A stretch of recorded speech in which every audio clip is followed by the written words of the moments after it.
하나님 말씀 보겠습니다. 사도행전 26장 1절에서 8절까지 말씀 우리 함께 교독합니다. 제가 먼저 1절 말씀 시작하겠습니다. 아그리빠가 바울에게 이르되 너를 위하여 말하기를 내게 허락하노라 하니 이에 바울이 손을 들어 변명하되 아그리빠 왕이여 유대인이 고발하는 모든 일을 오늘 당신 앞에서 변명하게 된 것을 다행히 여기나이다. 특히 당신이 유대인의 모든 풍속과 문제를 아심이니이다. 그러므로 내 말을 너그러이 들으시기를 바라나이다. 내가 처음부터 내 민족과 더불어 예루살렘에서 젊었을 때 생활한 상황을 유대인이 다 아는 바라. 일찍부터 나를 알았으니 그들이 증언하려 하면 내가 우리 종교의 가장 엄한 팔을 따라 바리새인의 생활을 하였다고 할 것이라. 이제 돌아오셔서 신받는 것은 하나님이 우리 조상에게 약속하신 것을 바라는다하니 이 약속은 우리 12지파가 밤낮으로 간절히 하나님을 받들어 섬김을 얻기를 바라던 바인데 아그리빠 왕이여 이 소망으로 말미암아 내가 유대인들의 고소를 당하는 것이니이다. 당신은 하나님의 죽은 사람을 살리심을 어찌하여 못 믿을 것으로 여기나이까. 아멘. 아멘. 당신들은 하나님이 죽은 사람을 살리심을 어찌하여 못 믿을 것으로 여기나이까. 어찌 보면 사도 바울의 마지막 이 변론은 계속 이어져 갔지만은 이 8절의 말씀은 이 시대를 살고 있는 그 시대의 흑암 속에 예수 그리스도와 함께 동행하지 못한 자들은 암흑 가운데 살고 있는데 빛을 발견하지 못한 자들의 그들에게 빛을 말하는 대목이었습니다. 오늘 저와 여러분이 하나님을 믿는다, 하나님과 함께 동행한다 라고 이렇게 우리가 신앙 고백을 할 때는 하나님이 죽은 사람을 살리심을 우리가 믿는다는 고백이 되어야 될 줄로 믿습니다. 이 말은 모든 것들이 하나님의 손 안에 있다는 고백이 되어지겠죠. 문득 이런 생각이 들었습니다. 우리가 살아가면서 과연 어떤 문제를 가장 우선순위로 정하고 살고 있을까? 아마 가장 중요하고 급한 것을 1순위로 정할 걸로 생각이 되어집니다. 그런데 그 중요하고 급하다는 기준이 과연 또 누구의 기준일까? 나의 기준일 수도 있고요. 아니면 우리가 주님이라고 고백하는 예수님의 기준이 될 수도 있겠죠. 당연히 두말하면 잔소리겠죠. 예수님께서 중요하고 급하다고 하시는 것에 오늘 저와 여러분의 삶의 우선순위가 분명히 있어야 될 줄로 믿습니다. 아멘을 하죠. 그런데 과연 그렇게 살기가 쉽냐 이거죠. 아니면 그렇게 여러분들 살고 있습니까? 우리가 예수님이 가장 우리의 삶 속에 중요하고 예수 그리스도가 우선순위라 이렇게 말했다 하면 지금 우리가 예수 그리스도를 따른다라고 이렇게 고백하는 것과 마찬가지인데 과연 그러면 세상의 부귀 영화를 얻는 것이 우리에게는 아니라는 이야기거든요. 내 욕심과 내 뜻과 내 목적을 이루는 게 아니다라고 고백하는 것과 똑같다는 거예요. 그래서 그게 쉽지 않고 어렵다. 그리고 살기도 힘들고 조금 더 솔직한 편으로 못한다. 이런 거였죠. 그런데 성경에 보니까 예수님을 찾아왔던 사람에게 예수께서 이렇게 말씀하셨거든요. 아버지 장사를 지내고 오겠다라고 이렇게 말하니까 예수께서 뭐라고 말씀하셨죠?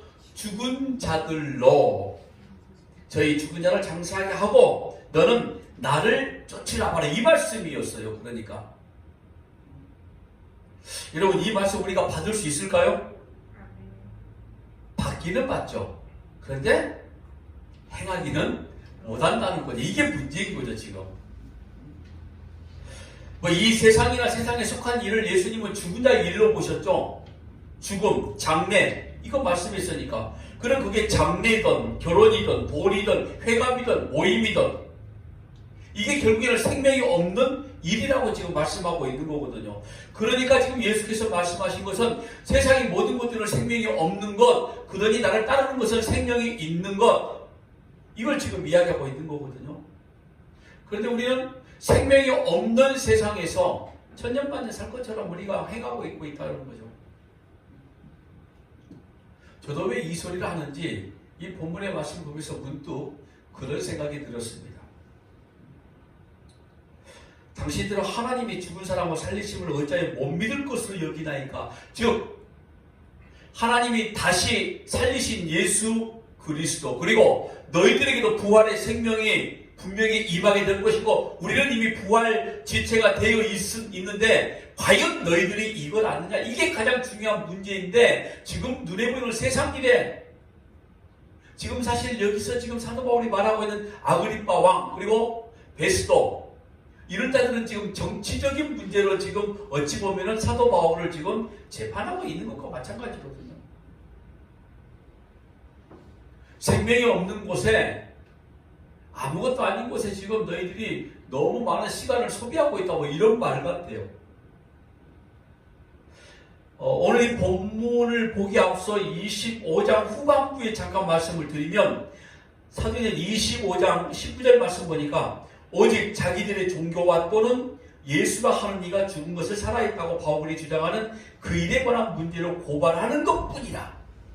이게 무슨 말이냐면 지금 베스도라는 총독이 다른 사람들 특히 또 아그리빠 왕 앞에서 이런 이야기를 한 거예요.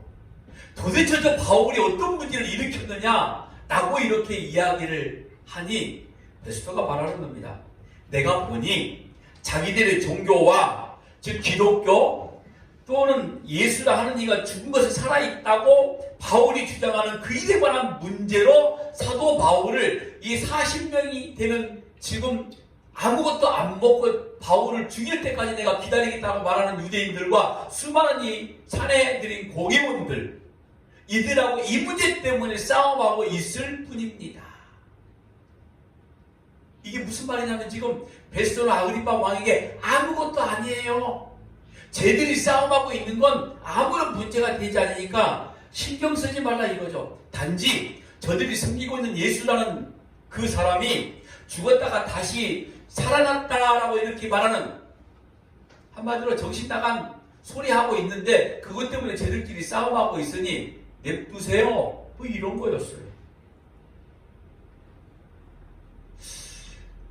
그러니까 예수가 다시 살아났다 부활 오늘 저와 여러분에게 영원한 생명 영생이 있다.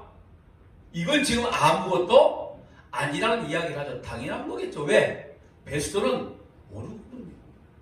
영생이 어떤 복인지 예수가 다시 살아나심으로 인해서 오늘 저와 여러분에게 어떤 일들이 주어졌는지 베스도는 모르고 있기 때문에 그렇게 말할 수밖에 없었고 또 한 가지는 정치적인 속내가 분명히 있었을 겁니다. 왜? 바울이라는 인물 한 사람 때문에 이 이스라엘 땅 전체가 지금 소동이 일어났거든요. 솔직히 이 산이들인 고개원들이 모여서 날마다 사도 바울을 어떻게 하면 죽일까 벨리스 총독 이후로 베스도까지 이르면서 계속 이렇게 떠들고 있으니 아그리빠 왕은 너무 지금 귀찮은 거예요.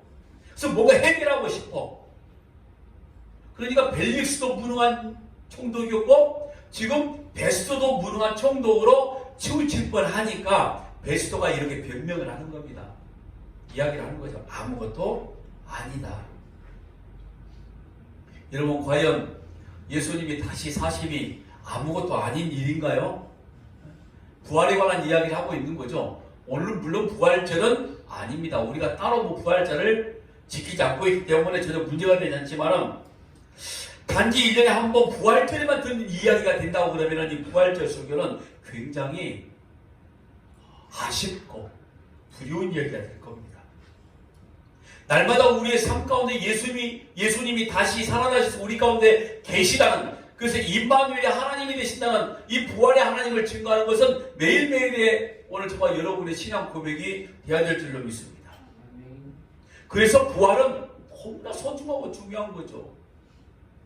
여러분 교회력 이 날짜로는 3월 5일부터 사순절이 시작됐습니다.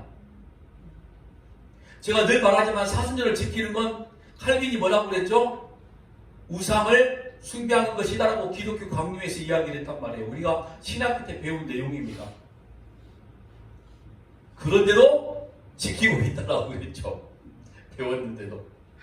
이때부터 이 카톨릭과 일부 기독교에서는 교회에서는 미신적인 요소가 등장하기 시작합니다. 실제로 카톨릭에는 3월 5일을 제의 수요일이라 해가지고 회개 표시로 이마에 제를 발라요. 다 하는지는 모르겠습니다만 그렇게 한다고 합니다. 그리고 이렇게 이야기하죠. 이 사순절의 유래를 초대교회 때부터 기원이 있었다라고 말하는데 성경적 근거는 전혀 찾아볼 수가 없습니다. 성경적 근거는 없다. 부활절을 앞두고 부활절을 기다린다는 의미로 금식과 기도를 통해서 그래서 약 주후 4세기경에 40일이라는 날짜를 정할 뿐이었습니다. 근데 왜 40일이었느냐? 라고 이렇게 물어보니 예수님께서 공생애를 시작하시기 전에 광야에서 40일 금식하며 고난을 당하셨기 때문에 40일이다 해서 얘를 또 40일 동안 금식한대요. 근데 다 하지 않더라고. 온전히 아침 금식. 우리 교회에서도 그런 거 많이 했었잖아요. 사순절 기간 동안에 아침 금식. 그래서 아침 금식 하기 싫으면 그냥 40일 동안 매일 새벽 작정 기도해. 그리고 빈손 들고 나오지 말고 헌금하고 이런 종류를 우리가 써먹은 거예요. 솔직히 말해서. 근데 여러분 카톨릭에서는 사순절 기간 동안에 뭐 하는지 아세요? 특별한 날짜를 선포해가지고 이웃 돕기, 나눔, 자선활동 이런 것도 있더라고요. 예전에는. 우리나라에는 아닌 것 같지만은 그 유래를 살펴보니까 육식 먹는 걸 절제했대요. 아니 무슨 절감도 아니고 왜 그런 짓을 했는지 저도 이해가 안 됩니다. 솔직히. 그냥 이 고기를 먹으면 힘이 나니까 힘이 생기니까 얼굴에 기름이 반지르르 하니까 일부러 그랬나? 그걸 고난에 참여한다고 이야기를 했다 이런 말인 거죠. 이제는 솔직히 금식보다는 굉장히 좀 뭐라 그럽니까? 좀 현대적으로 많이 바뀌었다고 그랬죠. SNS 줄이기. 요즘 이런 것도 할 것 같아. 유튜브 보기 줄이기. 실천 현재적인 것들을 자꾸 이야기를 하는 거죠. 소비 줄이기, 환경보호, 이런 거. 실제로 해요, 카톨릭에서는. 그 카톨릭에서 하는 거 아세요?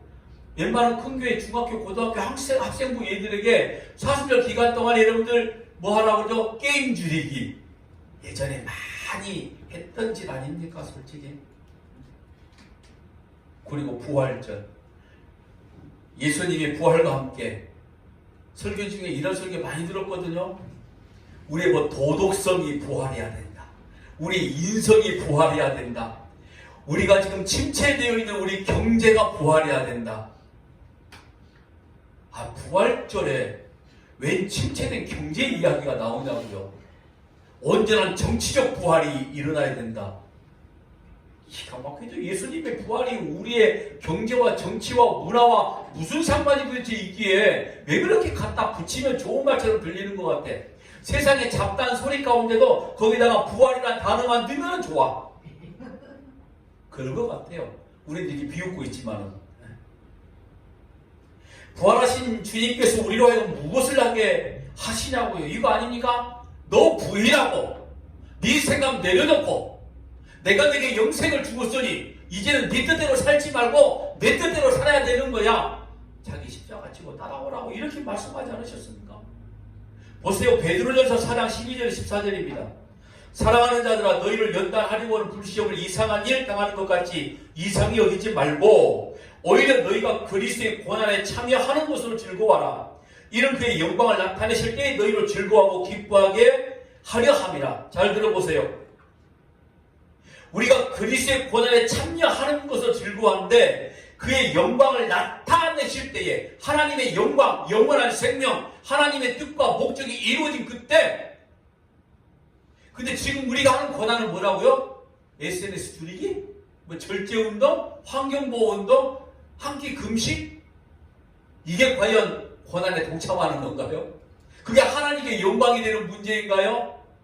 쌀떡에 쌀은 줄겠네. 쌀은 남겠네요. 절제하니까 돈은 좀 남겠네. 그게 과연 하나님 앞에 영광이 된다고요? 너희가 그리스도의 이름으로 치욕을 당하면 복 있는 자로다. 영광의 영, 곧 하나님의 영이 너희 위에 계십니다. 부활하신 주님의 영, 즉 영광의 영은 부활하신 주님의 영을 지금 말씀하고 있는 건데 지금 누구와 함께 계신다는 겁니까? 그리스도의 고난에 참여하는 자, 즉 예수 그리스도의 이름으로 욕을 먹는 자 이외에 함께하고 있다, 이렇게 말씀하고 있잖아요. 우리가 사순절 기간, 고난주간 기간 동안에 몇 개 금식한다고 해서 하나님의 고난에, 예수의 고난에 동참하고 영광이 되어지는 게 아니라 십자가의 복음을 선포하는 그 이유로 오늘 사도 바울이 현재 지금 재판정에 서 있는 그 이유, 그것 때문에 우리가 고난을 받는 것들이 하나님께 영광이 되어진다 라고 지금 이렇게 말씀하고 있는 거예요. 그러니까 지금 이 말을 사도 바울이 지금 25장부터 26장에 계속하고 있는데 세상 사람들이 들었을 때 예수님의 죽으심과 즉 고난과 부활의 이야기는 아주 시시한 이야기거든요. 왜? 자기들과는 상관이 없는 일이기 때문에. 그래서 사도 바울이 뭐라고 말하는지 아십니까? 사도행전 26장 23절에 25절 말씀 보니까 곧 그리스도가 고난을 받으실 것과 죽은 자 가운데서 먼저 다시 살아나사 이스라엘과 이방인들에게 빛을 전하시리라 함이니다 하니라. 바울이 이같이 변명하며 베스도가 크게 소리내어 이르되 바울아 내가 미쳤도다. 내 말 한 문이를 미치게 한다 하니 바울이 이르되 베스도가 하여 내가 미친 것이 아니요 참되고 온전한 말을 하나이다. 바울을 보고서 뭐라고 말하죠? 베스도가 미쳤다. 그런데 바울은 미친 것이 아니라 내가 이제 지금 정신 차린 말, 진짜를 말하고 있어 라고 말하고 있잖아요. 달리 한번 물어볼게요. 오늘 저와 여러분의 신앙생활을 보고 사람들이 미쳤다라고 이야기합니까? 안 하면 문제 있다고 그랬죠. 제가 가끔은 제가 예수에 미쳤어, 저 보니까 예수쟁이 맞아, 뭐 예수 꿈 같아, 왜 주인만 도대체 뭐 하는 짓이야, 이런 소리 가끔 들어야 돼요. 가끔이라도 들어야 된다니까요.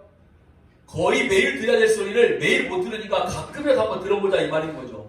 세상 사람들 눈에 오늘 저와 여러분이 정상적으로 보이면은 자기들과 똑같은 존재로 바라보기 시작하면은 우리가 바로 세상과 똑같다 이런 말인 거 아닙니까? 세상에 정상적이라는 사람들은 눈에 보이는 이 세상만을 목표로 사는 사람들이거든요. 아니 이런 세상에서 자기 인생 목표를 이루고자 열심히 애를 쓰고 있는 이런 세상 가운데서 십자가에 못 박아 죽어버린 그 예수가 나와는 무슨 상관이 있냐고요. 아무 상관이 없는 거 아닙니까?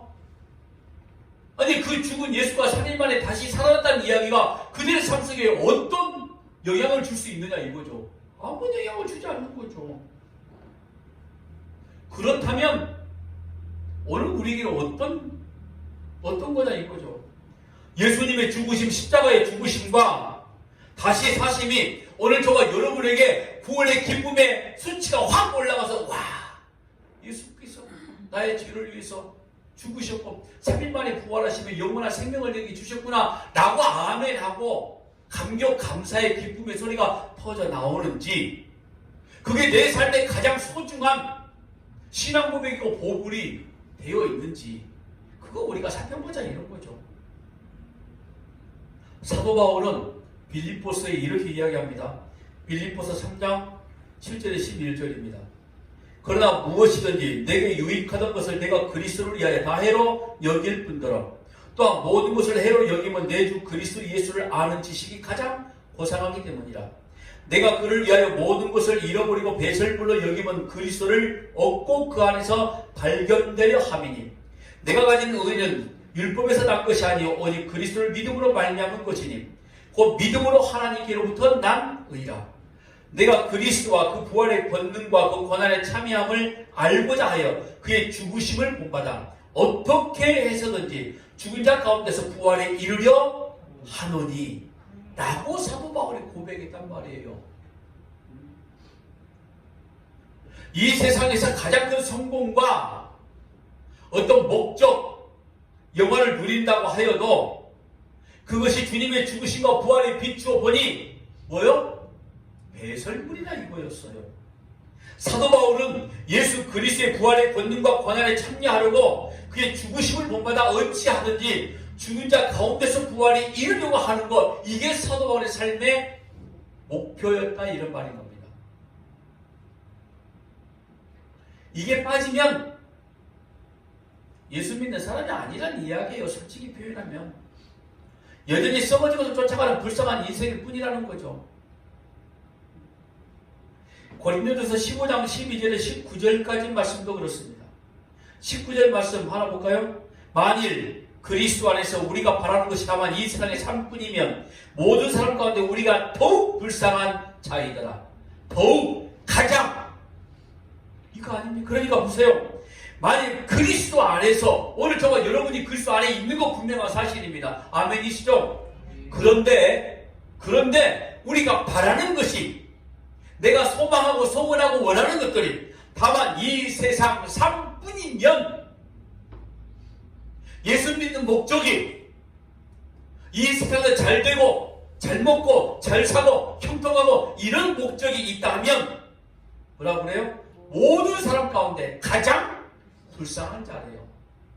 왜 가장 불쌍한 자라고 말하는지 아십니까? 저 세상 밖에 있는 사람들은 애초부터 이걸 모른단 말이에요. 예수 안에 있는 것이 얼마나 소중하고 행복이고 구원의 기쁨이 얼마나 큰지를 모르기 때문에 지는 인생 지 마음대로 살아가도 상관이 없는 존재들. 근데 오늘 저와 여러분은 그리스도 안에 있기 때문에 영생의 소망이 얼마나 큰지를 잘 알고 있음에도 불구하고 내 기도하는 모든 제목들이, 내가 신앙생활하는 모든 목적들이, 내 삶에 필요한 것들을 얻어내는 게 우선순위가 되어진다 하면 뭐라고요? 너무나 불쌍한 존재래요.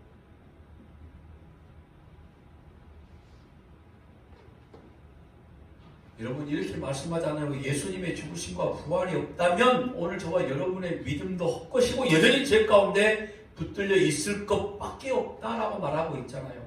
그 죄 가운데 있다는 증거는 이 세상과 속한 것들을 이외에 살아가는 존재를 말하고 있는 겁니다.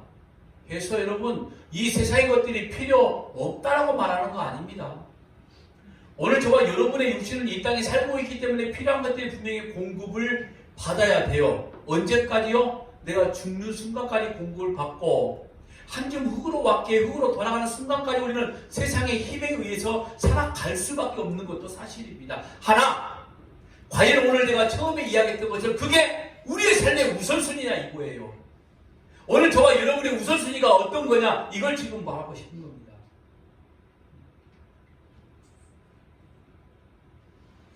다시 살리심을 받았다면 골로새서에 사도 바울이 또 이렇게 이야기합니다. 3장 1절에 4절입니다. 그러므로 너희가 그리스도와 함께 다시 살리심을 받았으면 뭐라고 그러죠? 이외 것을 찾으라고 그러잖아요. 이외 것을 생각하고 땅의 것을 생각하지 말아라. 이는 너희가 죽었고 너희 생명이 그리스도와 함께 하나님 안에 감추어졌음이라. 우리 생명신 그리스도께서 나타나신 그때에 너희도 그와 함께 영광 중에 나타나리라. 흙에 속한 오늘 저와 여러분이 세상에 속한 우리가 하나님의 생명에 삼킨바 되어져 버린 거예요. 그러니까 오늘 저와 여러분이 여기에 지금 보니까 너희 생명이 그리스도와 함께 하나님 안에 감춰졌다. 하나님의 영생 안에 오늘 저와 여러분이 속해져 있다. 바로 이런 말이거든요. 땅에 속한 자가 세상에 속한 오늘 저와 여러분이 하나님의 생명에 삼키워진 바 됐다. 고린도후서에 말하고 있죠. 그래서 땅의 것은 땅의 것이고 세상은 세상이고 너희는 성도라, 이런 말이었어요. 하면 오늘 성도란 이름을 가진 저와 여러분의 삶의 우선순위가 뭐여야 되냐? 어떤 것이 돼야 되냐? 부활하신 예수 그리스도가 우리 안에 있음을 알고 있는 것이 우선이라, 이런 거죠. 오늘 본문에 아그리빠가 등장하죠. 오늘 저와 여러분의 삶의 우선순위 가운데 이 아그리빠의 가문을 보면서 어떤 또 우선순위가 정리되는지를 한번 여러분들이 정리를 한번 해보시기 바랍니다. 이 아그리빠, 이 사람이 누구인지 아십니까? 예수님께서 태어나실 때 예수님을 죽이려 했던 왕의 이름이 누구죠? 헤롯이죠. 아마 이게 녹음에는 소리가 들리지 않을 것 같아서 여러분들이 대답을 안 했기 때문에 혹시 다른 사람들이 영상을 보면 여러분들은 헤롯도 모르는 사람들인 거야 지금.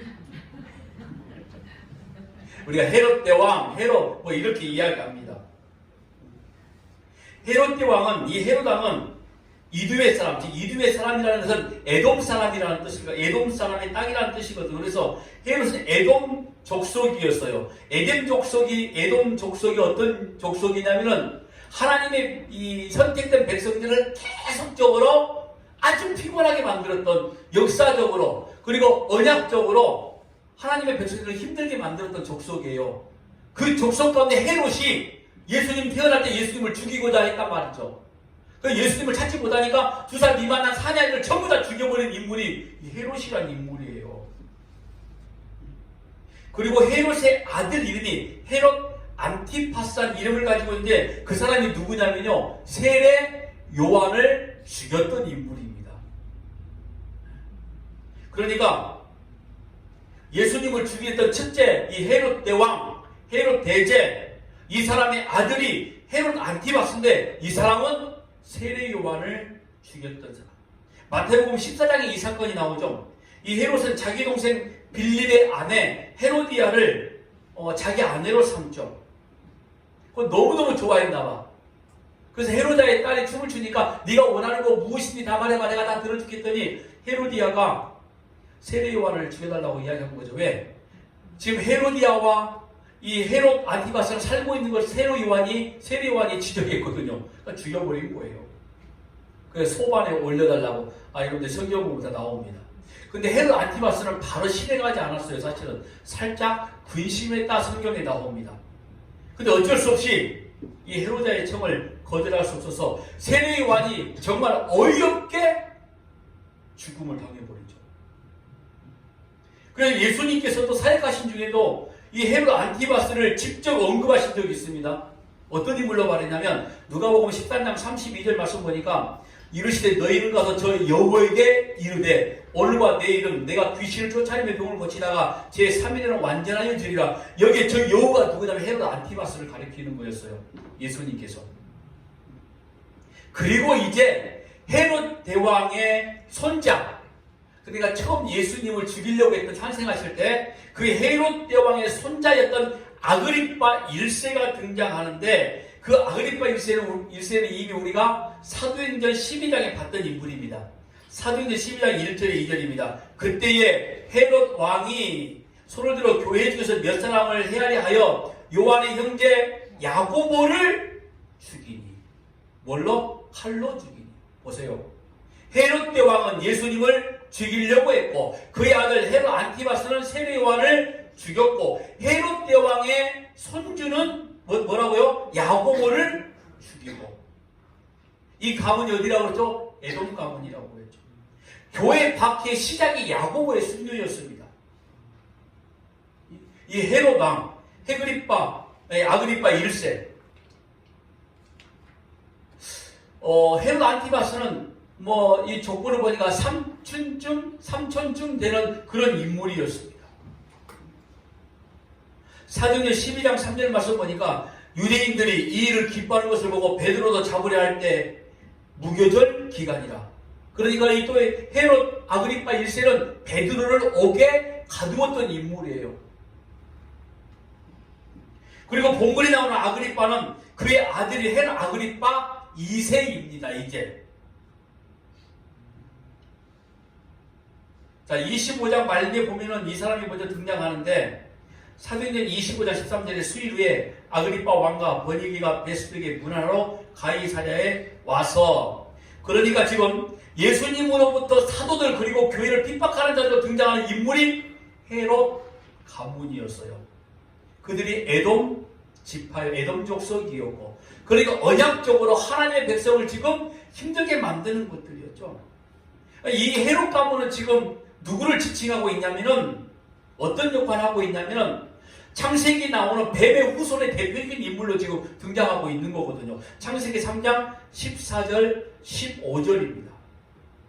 여호와 하나님의 뱀에게 이르시되 내가 이렇게 하였으니 내가 모든 가축과 들의 모든 짐승보다 더욱 저주를 받아 배로 다니며 살아있는 동안 흙을 먹을지니라. 내가 너로 여자와 원수가 되게 하고 내 후손도 여자의 후손과 원수가 되게 하리니 여자의 후손은 내 머리를 상하게 할 것이요 너는 그의 발꿈치를 상하게 할 것이니라. 이 말씀이 지금 에덴 족속을 통해서 계속 이루어지고 있는 상황이죠.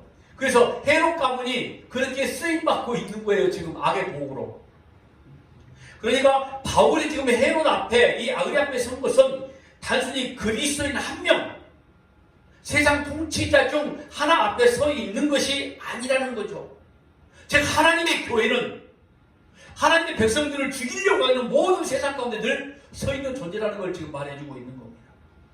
그때 과연 바울이 어떤 걸 취했느냐? 즉 이 말은 그때 오늘 세상의 핍박과 힘든과 어려움 가운데 있는, 세상의 뜻을 두고 있는, 세상의 모든 것들이 우선순위라고 말하고 있는 그들 앞에서 오늘 우리가 어떤 행동을 해야 되느냐, 교회가 어떤 모습을 갖추어야 되느냐, 이 문제를 지금 말하고 있는 겁니다. 교회는 세상과 어떤 모양으로 싸워야 되느냐, 이런 거겠죠. 사도 바울이 고린도후서 10장 4절에 말합니다. 우리의 싸우는 무기는 육신에 속한 것이 아니요 오직 어떤 견고한 진도 무너뜨리는 하나님의 능력이다. 모든 이론을 무너뜨리며. 칼과 창으로 싸우는 어떤 손에 있는 무기가 아니라 이거예요. 그러면 견고한 진도 무너뜨리는 하나님의 능력이 어떤 겁니까? 하나님의 능력이 무슨 만화책에 나오는 것처럼 뭐 불이 나고 뭐 그런 겁니까? 하나님의 능력은 딱 하나죠. 뭡니까? 말씀. 보세요. 6절에 이렇게 말합니다. 이제도 여기서 신문 받는 것은 하나님이 우리 조상에게 약속하신 것을 바라는 까닭이다. 내가 신문을 받는 이유는 내가 벨릭스에게, 베스도에게, 지금도 아그리빠에게 내가 지금 신문을 받는 이유는 내가 하나님이 우리 조상들에게 약속하신 것을 지금 바라고 있었다, 이 말인 거죠. 도대체 이 말이 무슨 말인가? 보세요. 바울이 지금 핍박당하는 이유가 바울이 하나님께서 약속하셨던 것을 바랐기 때문이었다, 이런 말인 거죠. 하나님이 약속을 했어, 바울에게. 근데 그 바울은 그것을 지금 바라고 있었기 때문에 내가 핍박을 받고 있다. 성경 아무리 봐도 이런 내용은 아닌 것 같아. 그래서 제가 또 살펴보죠. 과연 바울은 진짜 하나님의 약속을 바랐기 때문에 핍박을 받았나? 보세요. 그가 핍박을 받고 심지어 죽을 위험에 빠져 있는 거, 그를 죽이려고 시금을 접한 사람이 무려 몇 명? 40명. 유대나라 전체 최고 권력자들이 모여있는 사내들인 공회원, 이들이 지금 호시탐탐 사도 바울을 죽이려고 지금 아주 길을 쓰고 있는 상황이잖아요. 근데 그게 지금 바울이 하나님의 약속을 바랐기 때문이었나요? 그들이 왔을 때에 40명이 되는 유대인들, 사내들인 공회원이 사도 바울을 죽이려고 했던 이유가 사도 바울이 하나님의 약속을 바랐기 때문에 그들을 죽이려고 하는 거냐고요? 아니잖아요. 너무 쉬운 걸 내가 어렵게 물어본 거죠, 지금. 우리는 이유 알잖아요. 어떤 거예요? 사도 바울의 종교, 즉 기독교, 예수를 믿는 도. 이게 지금까지는 아무런 문제가 없어. 예수가 이 땅에 오시기 전까지는. 그리고 갑자기 사도행전 2장부터 시작되는 성령의 역사 폭발처럼 일어나게 되어지자 예루살렘과 온 이스라엘 전역에 하나님의 말씀이 쫙 퍼지기 시작했는데 거기에 중심된 인물이 누구냐면은 이론이었거든. 유대인들이 바라봤을 때, 내가 봤을 때는 이분이지만 사도 바울. 그러니 이거 지금 사도 바울을 핍박한 이유가 야, 쟤 때문에 우리 유대교 박살나게 생겼어. 이거 아닙니까 지금. 그래서 핍박했던 거예요. 이 유대인들이 봤을 때 야, 사도 바울이 지금 하나님의 언약을 바라고 있네? 그래서 우리가 핍박하는 거야 라고 말하지 않았다, 이런 말인 거예요. 이해되셨죠? 네? 그리고 이들이 내밀었던 위험의 내용도 한번 보자고요. 그들이 무엇을 빌미로 들면서 바울을 핍박했냐면 사도행전 25장 8절에 바울이 변명하여 이르되 유대인의 율법이나 성전이나 가이사역이나 내가 도무지 죄를 범하지 아니하였노라 하니, 그냥 핍박의 이유는 바울이 유대인의 율법을 거스렸거나 성전을 거스렸거나입니다. 핍박의 이유가. 그럼 바울의 고백이 뭐예요? 바울이 대적자로 하니 예수의 대적자로 등장한 이 유대인들의 말이 사실일 수가 없죠. 없잖아요. 그러면 바울의 말이 진실이니까 유대인들은 율법을 거스린다, 성전을 거스린다 말하고 있지만은 그들이 진짜로 사도 바울을 반대하는 이유는 결과적으로 이겁니다. 그들이 하나님의 약속을 바라는 것을 반대하고 있기 때문이라 이거예요.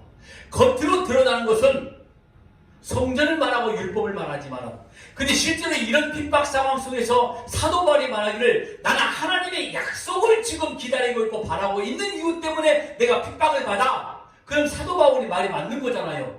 핍박자 유대인들의 말이 맞는 게 아니라. 그러면 유대인들은 실제로 눈에 보이는 거 성경과 율법을 무시했기 때문에 우리가 사도 바울을 죽이는 거야 라고 말하고 있지만, 실제로 이들은 지금 하나님의 약속, 하나님의 말씀을 바라지 않고 있는 이유라 이런 말인 거예요. 반대하고 있다 이런 말인 거죠. 유대인들은 실제적으로 지금 사도 바울 한 명을 핍박하고 있지만은 하나님과 지금 뭐가 되어 있는 거죠? 해롭감과 마찬가지로 대적자가 되어 있다 이런 말인 거죠. 이들은 이걸 지금 모르고 있어. 그러니 사도 바울을 죽이려고 하는 거죠. 이 사도 바울이 지금 이 이야기, 부활의 하나님을 이야기하고 오늘 이 이야기를 하는 이유가 바로 이거 같은 거예요. 너희들은 지금 나를 핍박하고 있지만 결국에는 하나님의 약속을 지금 너희들이 폐기 처분하고 있는 거야. 니들도 하나님의 약속을 알잖아. 이런 거거든요 지금. 오늘 저와 여러분이 핍박자의 모습으로, 핍박을 받는 자의 모습으로 하나님의 말씀을 선포하고 교회 입장을 말할 때에 우리는 이와 같이 하나님의 약속을 기다리고 믿는 것들로 하나님의 말씀으로 우리가 대적하는 것이지, 우리 손에 있는 무기로 하는 게 아니다 이런 말인 거죠. 하나님의 교회는 하나님의 약속을 말합니다. 그게 뭐였죠? 영생이죠. 그런데 하나님의 약속을 기다리고 있지 않는 자, 뱀의 후손들은 하나님의 약속을 미워해요. 왜? 자기들의 영원한 죽음이거든요. 그게 하나님의 약속이. 바로 오늘 이 말씀이 이렇게 정리되는 거죠. 내용이 굉장히 중요한 겁니다. 그래서 하나님의 약속의 내용이 중요한 거죠. 바울은 무엇을 바라는 것이고 또 유대인들은 어떤 걸 지금 거부하고 있느냐. 바울이 말하고 있는 하나님의 약속, 조상들에게 말씀하신 약속이라는 게 바로 7절과 8절에 구체적으로 기록되어 있는데, 이 약속은 우리 12지파가 밤낮으로 간절히 하나님을 받들어 섬김으로 얻기를 바라는 바인데, 아그리빠 왕이여 이 소망으로 말미암아 내가 유대인들에게 고소를 당하는 것입니다. 당신들은 하나님의 죽은 사람을 살리심을 어찌하여 못 믿을 것으로 여기나이까. 바울이 지금 말하고 있는 소망, 하나님의 약속을 바라는 것 바로 뭡니까? 하나님은 죽은 사람을 살리십니다. 즉 부활이라고 표현하고 오늘 우리에게 영원한 생명을 주셨다. 이거예요 지금 하나님의 약속이. 그런데 유대인들은, 이 바리새인들은, 이 사내들인 공회원들은 그걸 지금 반대하고 있는 거예요. 모르는 자들이 아님에도 불구하고. 사실 이 말씀 가만히 살펴보면 베드로가 설교한 주제가 바로 이거였습니다. 첫 성령 강림 앞에서. 잠깐 한번 사도행전 2장 말씀 한번 볼게요. 27절에 28절입니다. 이는 내 영혼을 음부에 버리지 아니하시며 주의 거룩한 대로 썩음을 당하지 않게 하실 것이미로다. 주께서 생명의 길을 내게 보이셨으니 주 앞에서 내게 기쁨이 충만하게 하시리로다 하였으므로. 자, 베드로 역시 마찬가지로 교회가 처음 설립될 때에, 즉 오순절 성령이 강림하셨을 때에 거기 보니 수많은 유대인들 앞에서 다른 어떤 것이 아니라 부활에 대한 이야기를 말씀했던 거예요. 예수님의 제자들은 지금 사도행전 이후로 쭉 말씀을 선포하는데 강력한 메시지의 핵심이 뭐냐면은 십자가의 죽으심과 다시 살아나심이었어요.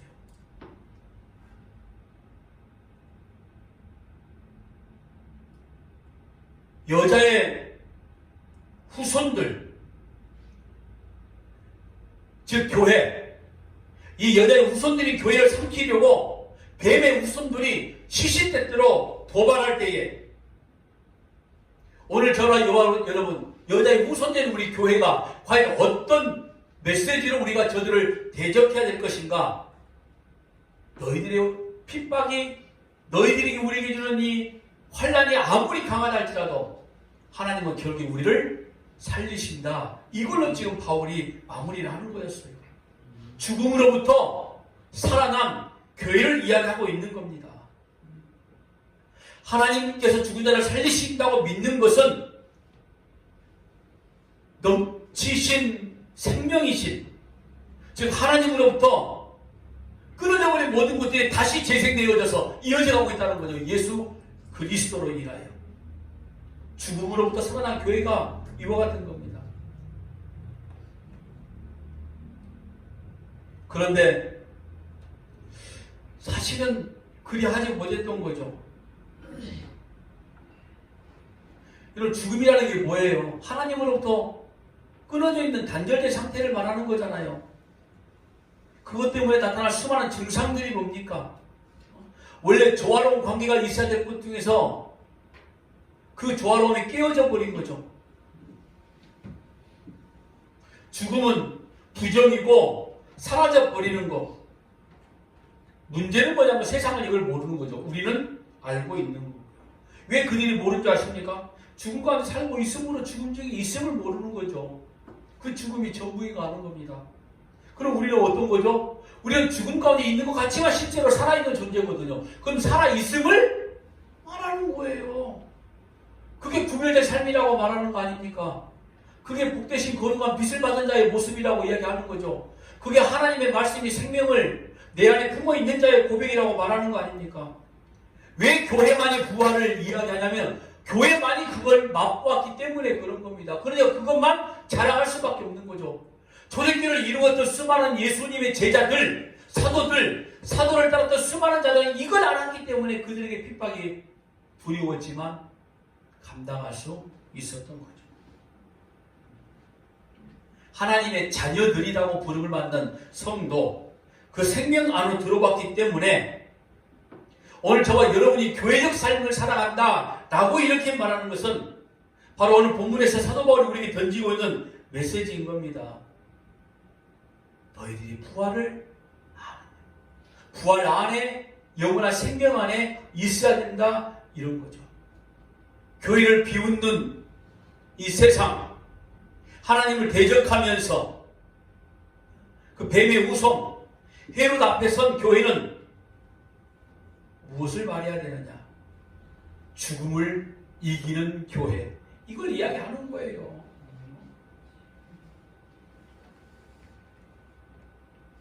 여러분, 교회가